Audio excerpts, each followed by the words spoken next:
Assalamualaikum warahmatullahi wabarakatuh. Salam, Om Swastiastu, Namo Buddhaya, salam kebajikan. Di sini saya sebagai host, saya Siti Lutfi Gunawan. Perkenalkan 4 narasumber kita yang sebelah kanan. Saya Rengga, saya Romani, saya Paris, dan saya Anggit.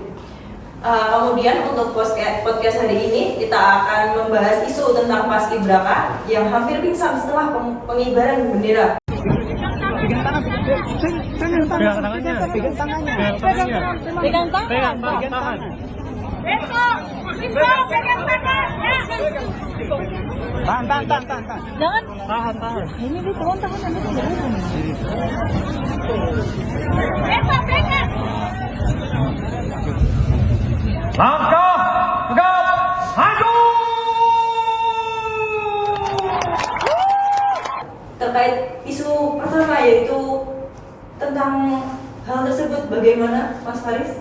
Saya melihatnya cukup merasa terharu karena itu bukan soal dia tumbang, tapi dia tetap berdiri sampai akhir. Itu bukan soal fisik, itu suatu jiwa. Mereka dilatih bukan hanya baris berbaris, tapi mereka dilatih fisik, tanggung jawab, dan mereka mengemban tugas yang sangat-sangat terhormat. Oh, berarti ini tentang jiwa rasa nasionalisme ya Mas Faris ya? Ya. Oke, kemudian sudut pandangnya dari Kak Rafani mungkin? Menurut saya ini sebagai rasa cinta tanah air dan juga bangga dengan tugas yang diemban. Namun yang sangat disayangkan adalah bagaimana pada saat hari H bisa fisik drop seperti itu. Mungkin ada pendapat lain Mas Rengga? Kalau dari saya ya kurang lebih sama ya seperti Rafani tadi.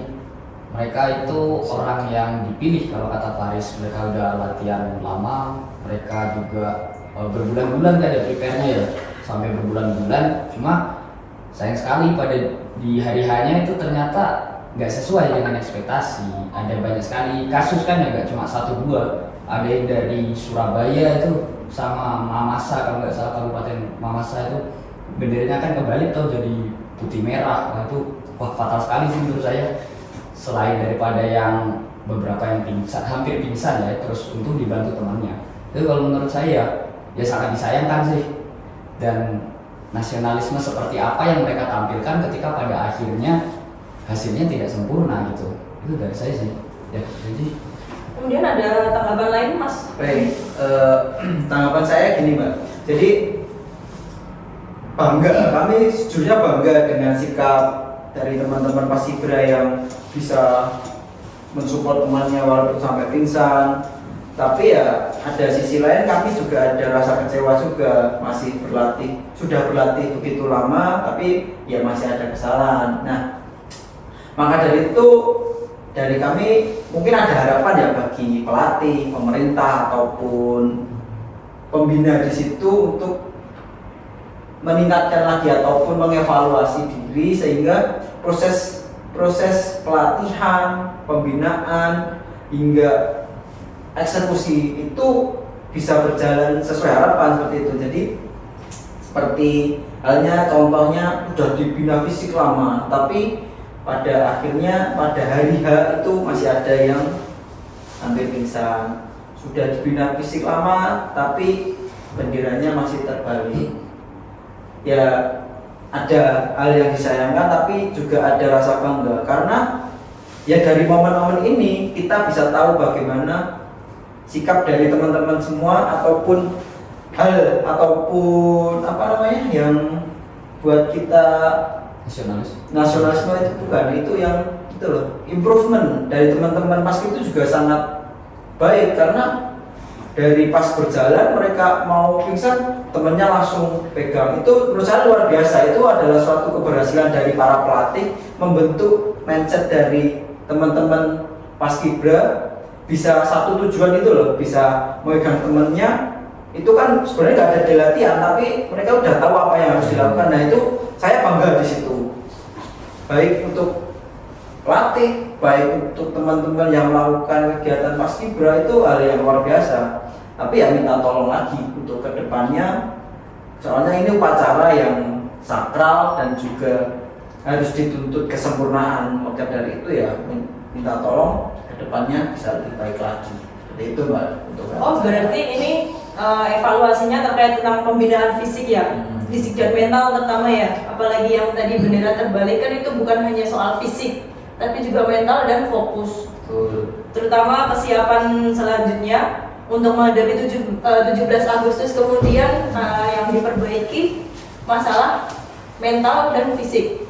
Untuk yang lain-lain, apakah ada yang perlu tambahkan lagi atau mungkin dari rekrutmennya sendiri terutama? Kalau dari saya sendiri sih, dulu tuh atas kemauan sendiri kita ikut basket.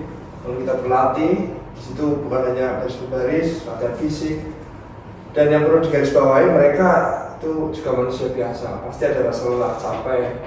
Mungkin itu mereka juga kurang nutrisi yang baik. Nah, Di samping itu mereka juga memiliki pressure di saat mereka bertugas.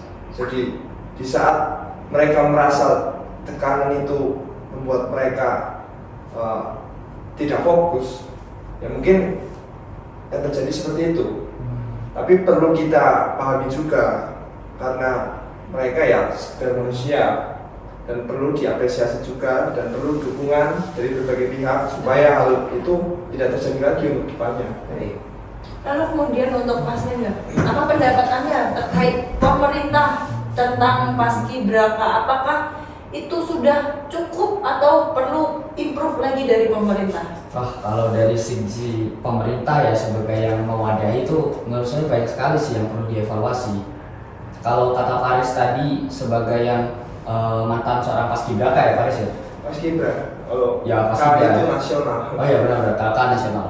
Jadi dari segi paskibra tadi udah latihan matang-matang, tapi karena pressure ya tadi Faris ya, karena pressure, tekanan, grogi dan tidak fokus akhirnya di hari H terjadi kesalahan. Kalau menurut saya mereka kalau dari kata Faris itu udah berjuang dengan semaksimalnya, cuma kenapa kok waktu hari H masih salah? Artinya dalam mewadahi mereka berlatih ini dari segi pemerintah maupun dari pelatih, artinya yang belum maksimal adalah mereka gitu. Maka gimana caranya supaya mereka tetap bisa santai, mereka tetap bisa fokus, tetap bisa maksimal ketika suatu saat nanti mereka di medan perang ya dari porsi latihannya gitu. Dan latihannya pun juga kompleks gitu, nggak cuma baris berbaris, nggak cuma kekompakan atau tadi kalau kata prayoga adalah jiwa korsa, itu nggak cuma itu. Menurut saya perlulah ada wadah-wadah lain terkait dengan penguatan psikologis gitu. Dan ini yang menurut saya kurang dan bahkan mungkin tidak ada dari wadah-wadah yang mengajar para paskibra ini di seluruh Indonesia dari segi psikologisnya gitu. Dari penguatan mentalnya ini sepertinya kurang tuh, tapi bukan berarti gertakan atau hal-hal yang mengundang ketegangan gitu enggak ya, cuma gimana caranya ketika dalam pressure itu mereka tetap bisa tenang. Nah, latihan yang semacam ini yang saya rasa belum ada gitu kan. Sejauh ini mereka latihan di lapangan yang panas, lapangan yang sepi, kondisi yang tenang gitu lah. Belum pernah, mungkin minim sekali latihan di tempat yang penuh masyarakat gitu mungkin ya. Setuju. Gitu. Jadi latihan di antara ketegangan itu mereka tidak ada. Jadi menurut saya wadahnya juga perlu dievaluasi gitu Mbak Sito.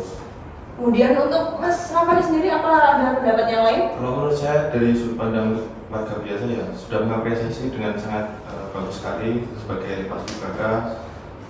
Tambah juga karena ya manusia biasa dan juga masih muda, jadi mungkin perlu bimbingan yang lebih lagi. Kemudian untuk kekurangan yang dari pemerintah sudah benar dikatakan dengan Mas Rengga, tapi ada juga saya melihat dari berita itu tentang seorang paskibraka yang kekurangan dana untuk berangkat ke Jakarta. Itu mungkin bisa jadi garis bawah juga dari pemerintah untuk mendanai para paskibraka. Berarti untuk langkah selanjutnya tadi saya kesimpulkan untuk bahwa latihan itu juga butuh maksudnya pressure ya, dari mungkin tidak latihan di tempat yang tenang, mungkin bisa dicoba untuk latihan di tempat yang lebih ramai orang gitu ya. Iya. Dan itu kemungkinan apakah ada untuk improve lagi selain yang dari segi mental, fisik, ataukah mungkin ada pemerintah yang kurang, atau misalnya ini kan lagi ini ya efisiensi ya, mungkin dampaknya itu kah atau bagaimana? Monggo Pak Anggit. Baik, terima kasih Mas Ringga, Mas Rafani dan Mas Ito. Mas Ringga termasuk buat masukan bagi sisi pemerintah ya. Jadi pemerintah itu sangat terbuka dengan masukan-masukan seperti dari Mas Ringga, Mas Rafani dan masyarakat lainnya. Baik. Untuk pembinaan itu sebenarnya sudah kami koordinasi dengan TNI, Polri ataupun pejabat ataupun orang yang kompeten di bidang paskib seperti itu, PBB seperti itu. Jadi pembinaannya itu dari tahun ke tahun itu sebenarnya sudah ada perbedaan ya, tidak hanya begitu monoton seperti hal yang puluhan tahun yang lalu, tapi sudah disesuaikan atau sudah sesuai dengan kemajuan zaman seperti itu. Jadi seperti yang dikatakan Mas Faris tadi bahwa kan juga manusia biasa. Tapi dari sisi pemerintah pasti akan memikirkan bagaimana peningkatannya itu. Tidak hanya dari fisik, mental, tapi ya mungkin akan ada nutrisi, jam istirahat seperti itu. Jadi akan kami evaluasi kembali dan akan kami diskusikan dengan orang-orang yang kompeten di sana di bidang PBB khususnya. Maka dari itu terima kasih atas masukan-masukannya. Ya bisa sih, cuma kalau pada akhirnya kita menyalahkan pressure, menyalahkan pribadi orangnya, ya sepertinya kurang pas juga gitu ya maksudnya. Jadi mungkin di sini bisa langsung aja kita saran gitu ya. Toh juga teman-teman juga menyaksikan dan pejabat-pejabat terkait juga kurang lebih pun juga tadi Prayogo mengatakan demikian. Kira-kira mungkin sistematika seperti apa yang untuk di tahun-tahun kedepannya itu bisa mencegah hal ini terjadi kembali gitu? Mungkin dari penambahan kualitas nutrisinya gitu, atau mungkin dari programnya gitu. Soalnya kalau ngomong soal istirahat yang cukup, dan tadi kalau kata Faris di hari H ternyata mereka ke pressure walaupun sebagus apapun mereka latihan, karena tegang mereka kurang tidur. Nah itu kan mungkin bisa dari pihak pemerintah nanti menyediakan mes gitu ya, yang nanti bisa dipantau 24 jam ketika waktu istirahat gitu kan, bukan kembali pulang ke rumah masing-masing yang ternyata nanti malah nongkrong atau apa. Itu kan kita nggak tahu kan yang seperti itu kan. Ya, saya rasa sih mungkin itu sedikit masukan ya, supaya kita bisa sama-sama berbenah dan menjadi yang lebih baik gitu. Oke, baik Mas Ringga. Karena waktunya tidak cukup, mungkin bisa kita lanjutkan di sesi-sesi selanjutnya jika kita masih ada kesempatan. Kemudian untuk penutupan, saya di sini sebagai host dan saya Anggit sebagai perwakilan pemerintah. Dan saya Faris, saya pernah melatih paskibra. Dan saya Rafani sebagai perwakilan narasumber dari netizen. Dan saya Rengga sebagai posisi warga masyarakat yang berkontra pada kasus. Perkenalkan, saya Sito Lutfi Gunawan. Saya Rengga Dika Dewananta. Saya Rafani Rashid. Saya Ramadan Faris. Saya Prayogo Anggit. Saya Muhammad Nurafi Hidayat. Saya Rizky Dudo. Saya Sabta Wahyu Nur Cahyo. Saya Nada Vivi Arini. Saya Vincent Dewa Lanjura. Saya Wahyu Dias. Kami dari Basarnas Kantor Pencarian dan Pertolongan Semarang, Angkatan 13 Kelompok 1. Sekian dari kami, kurang lebihnya kami mohon maaf. Basarnas, We are family, profesional, modern, teruji. Aminam, jaga, samaga. Assalamualaikum warahmatullahi wabarakatuh. Waalaikumsalam. One is the loneliest number that you'll